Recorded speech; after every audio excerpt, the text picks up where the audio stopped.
Hello everyone, welcome to another video on how to connect Beats to MacBook Pro. Now if you want to see more videos just like this, subscribe to our channel, and before we get started with this video, hit like button down below. It helps our channel tremendously, so thank you. So let's get started. So obviously, first of all, what you want to do is you want to enable Bluetooth. You go here, you go to the Bluetooth.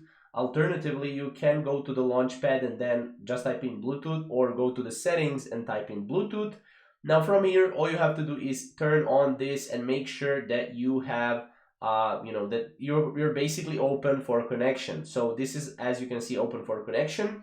Now, next thing that you want to do is you want to close this off or leave it open, and you want to basically go and you want to click on this button for 5 seconds until all 5 fuel gauge light starts to flash. So basically, it needs to start flashing.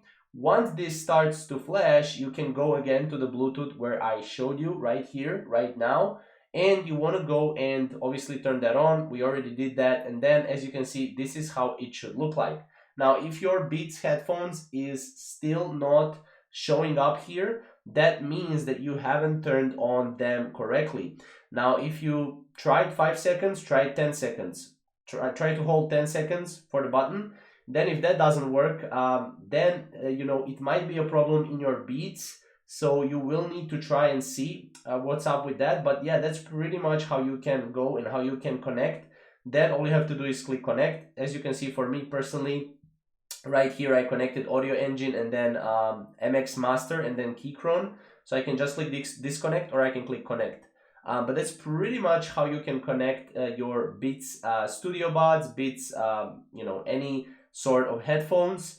If you have any questions or errors regarding this, then comment down below and I'll help you out. So thank you guys for watching, and we'll see you in the next video.